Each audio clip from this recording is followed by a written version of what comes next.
रात के 10 बज चुके हैं और मैं हूं आप सभी का अपना शावेज़ मलिक और हाजिर हूं आप लोगों के सामने फिर से एक क्राइम की कहानी को लेके, एक क्राइम की घटना को लेके।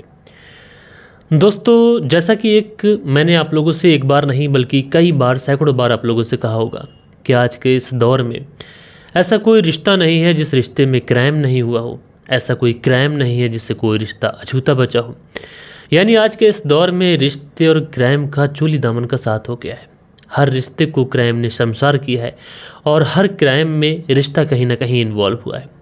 और आज की जो कहानी मैं आप लोग को सुनाऊंगा दोस्तों, इसमें ना तो एक खून के रिश्ते शर्मसार होते हैं, बल्कि एक ऐसे बंधन जो जन्मों जन्मों तक इंसान का बंध जाता है, उस रिश्ते को भी शर्मसार किया जाता है। यानी एक भाई से भाई का रिश्ता और एक पति और पत्नी का रिश्ता। यह रिश्ता कुछ इस तरीके से आज की इस कहानी में कलंकित होगा। यकीनन दोस्तों, आप लोग जब इसको सुनेंगे तो आप लोग को अपने कानों पर विश्वास नहीं होगा। आप लोग ये सोच नहीं सकते कि आखिरकार इन दोनों को इस तरीके की क्या ज़रूरत आन पड़ी थी, जबकि दोनों ही शादीशुदा थे। तो ये पूरी कहानी सिलसिलेवार तरीके से दोस्तों मैं आप लोग को सुनाऊंगा, लेकिन आप लोगों से रिक्वेस्ट है, दरख्वास्त है कि अगर आप लोगों ने अभी तक इस चैनल को सब्सक्राइब नहीं किया है तो आप लोग चैनल को सब्सक्राइब कर लें, बेल आइकन को प्रेस कर लें, ताकि हमारी जितनी भी क्राइम डॉक्यूमेंट्रीज़ यहाँ पर आती हैं उसकी नोटिफिकेशन रेगुलर बेसिस पे आप लोग को मिले और आप लोग हमारे वीडियोस से लगातार जुड़े रहें। अच्छा, इस कहानी को शुरू करूँ उससे पहले आप सभी लोगों से ये कहना चाहता हूँ कि मुझे बड़ा अफसोस भी है, और मैं आप लोगों से क्या ही कहूँ, क्योंकि आप लोग भी क्या ही कर सकते हैं। हमारा जो चैनल है ऑलमोस्ट आप लोग देखेंगे तो 686वां एपिसोड है ये आज। 686 एपिसोड कोई छोटे मोटे एपिसोड नहीं होते हैं, बहुत होते हैं। और इन 686 एपिसोड में हमारे चैनल पर जो सब्सक्राइबर हैं वो 40,000 के आसपास पहुँचे हैं। और व्यूज़ अगर आप देखोगे तो 2000 व्यूज़ वीडियो पे मुश्किल से आते हैं। अब आप लोग बोलेंगे कि इसमें हम क्या कर सकते हैं। तो देखो, आप कुछ नहीं कर सकते, लेकिन आप लोग मेरा हौसला बढ़ा सकते हैं। आप लोग ज़्यादा से ज़्यादा कमेंट्स कर सकते हैं, ज़्यादा से ज़्यादा लाइक कर सकते हैं। इसलिए मैं आप लोगों से हमेशा कहता हूं कि लाइक और कमेंट्स करने में कंजूसी मत किया करें। तो चलते हैं दोस्तों, आज की इस कहानी का रुख करते हैं। दोस्तों, बात करें अगर आज की इस कहानी की, तो आज की इस कहानी की शुरुआत होती है मध्य प्रदेश से। और इसी मध्य प्रदेश में एक थाना लगता है, बरायठा थाना। और ये जो बरायठा थाना है, इसी बरायठा थाने के अंतर्गत एक गांव आता है, ककरंट गांव।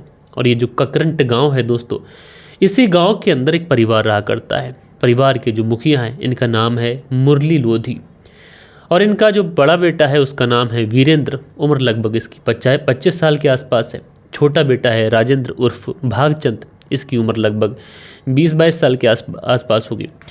लेकिन जो वीरेंद्र है इसकी भी शादी हो चुकी है, और जो राजेंद्र है छोटा वाला, इसकी भी शादी हो चुकी है। वीरेंद्र के टोटल 2 बच्चे हैं और जो राजेंद्र है उसका 1 बच्चा है।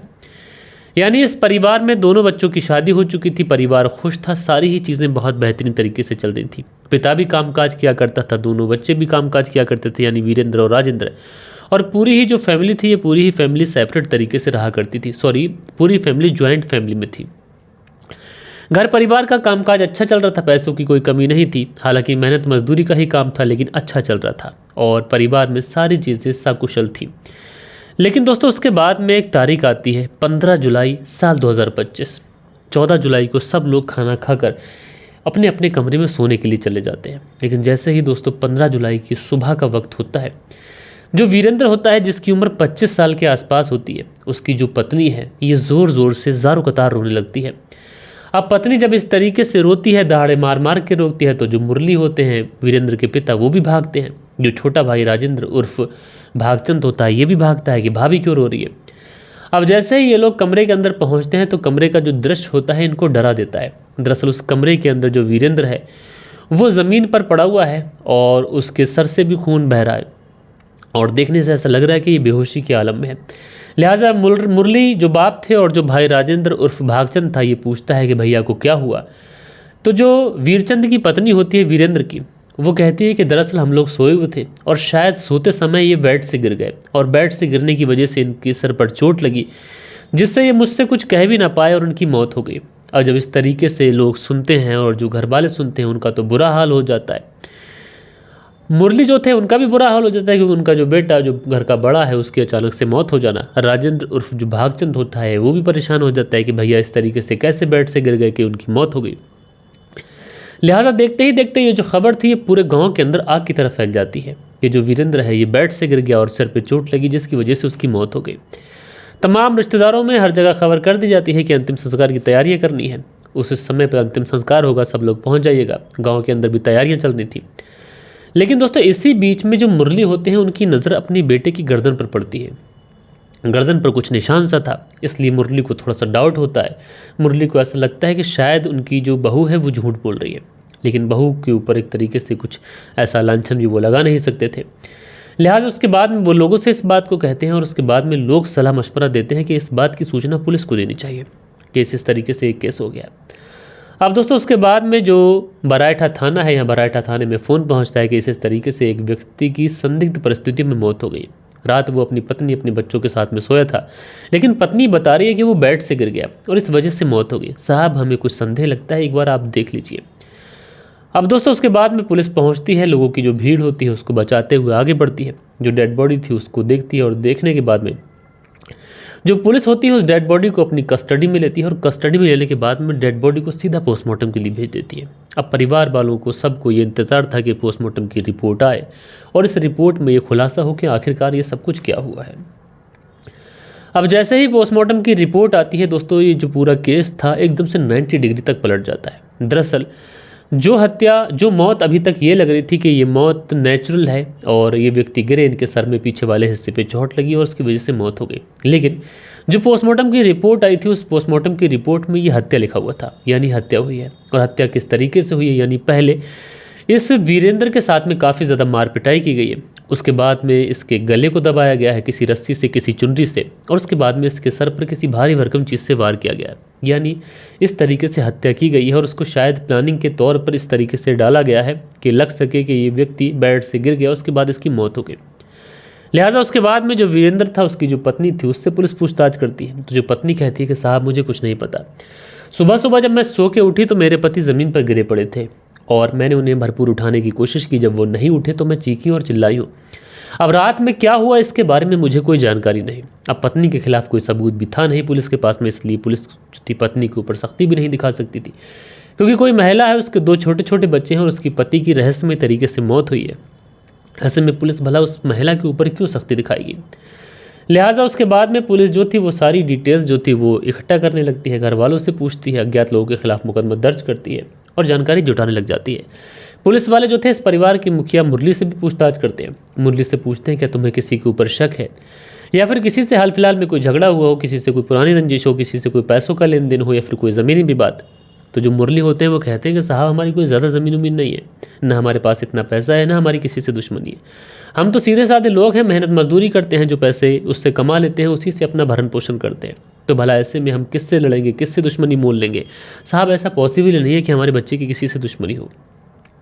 अच्छा कई बार ऐसा होता है कि घर वालों को नहीं पता होता तो मोहल्ले पड़ोस को लोगों को पता होता है, इसलिए पुलिस वाले जो थे मोहल्ले पड़ोस में, गांव में तमाम लोगों से पूछताछ करते हैं। वीरेंद्र कहाँ बैठता था, किसके साथ में उसका उठना बैठना, कौन उसके दोस्त थे, और लोगों से ये भी पूछा जाता है कि वीरेंद्र का हाल फिलहाल में किसी से कोई झगड़ा तो नहीं हुआ था।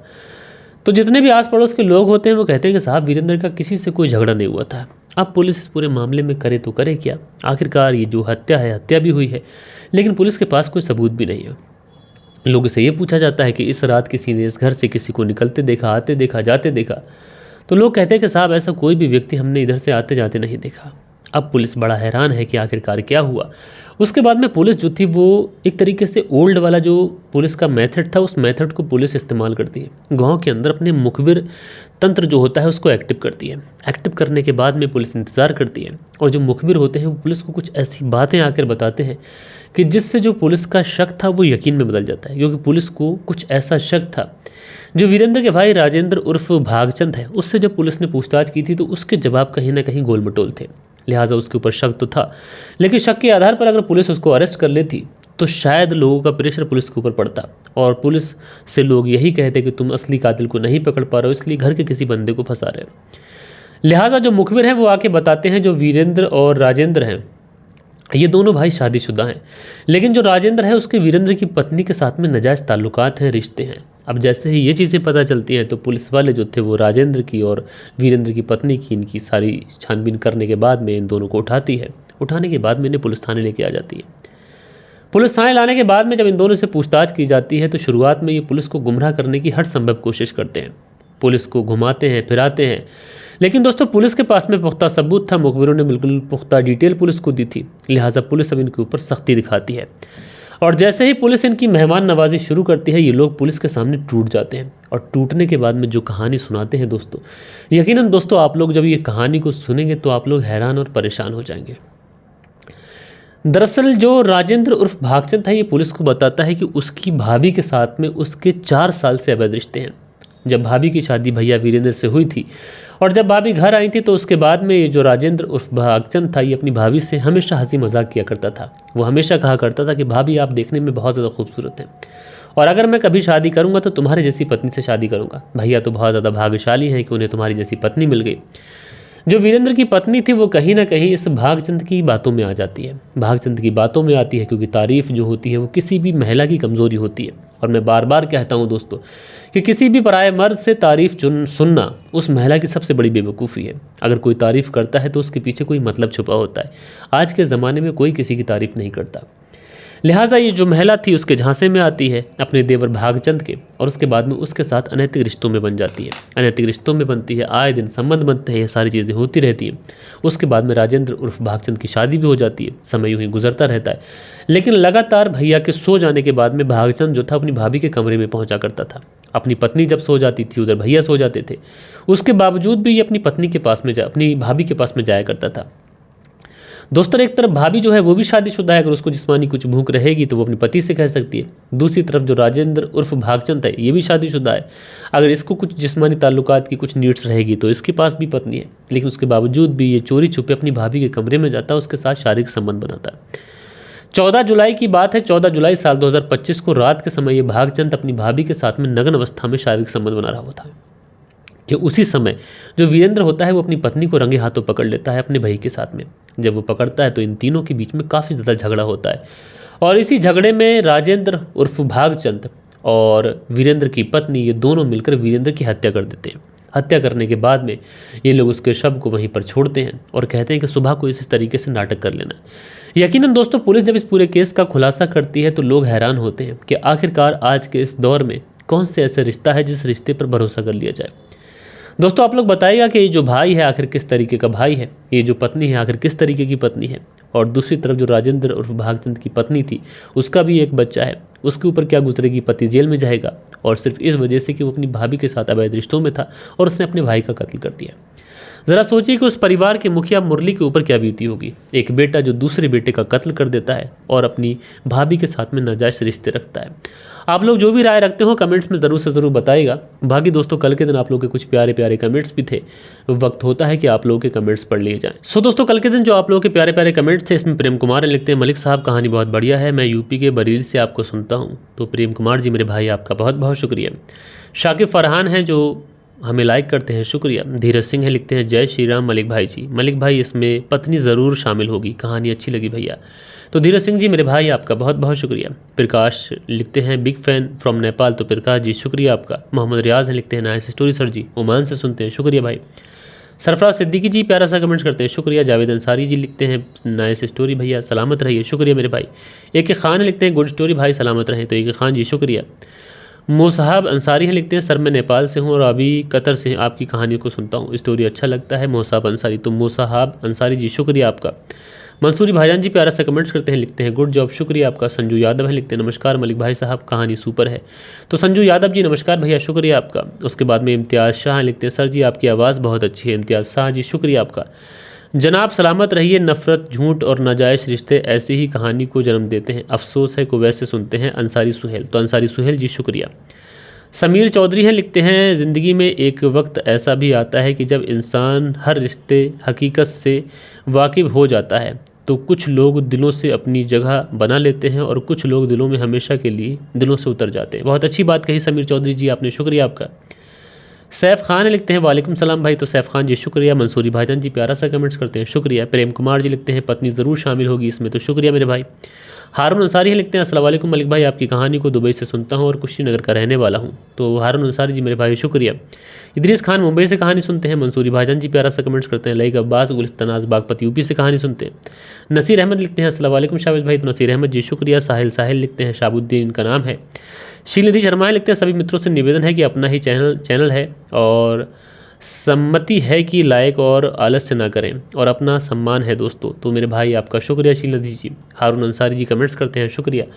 उसके बाद में तबरेज़ खान लिखते हैं, अस्सलाम वालेकुम भाई, मैं तबरेज़ अख्तर अफ्रीका से हूँ और अभी आपके दोस्त पराखर ठाकुर उनका वीडियो नहीं आ रहा है और उनके घर पे सब ठीक है, आप प्लीज़ अपडेट मी। तो तबरेज़ खान जी, पराखर ठाकुर सर से मेरी कल ही बात हुई थी, सब कुछ ठीक है, सब कुछ सहकुशल है।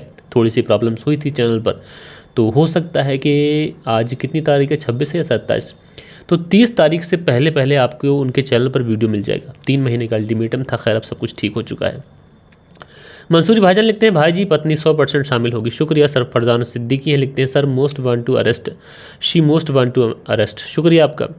उसके बाद में हेलो सलाम वालेकुम, और भाई जिस तरह से आप बैकग्राउंड में प्रदेश का नाम रखते हैं उसी तरह से डेट भी रखा करें प्लीज़।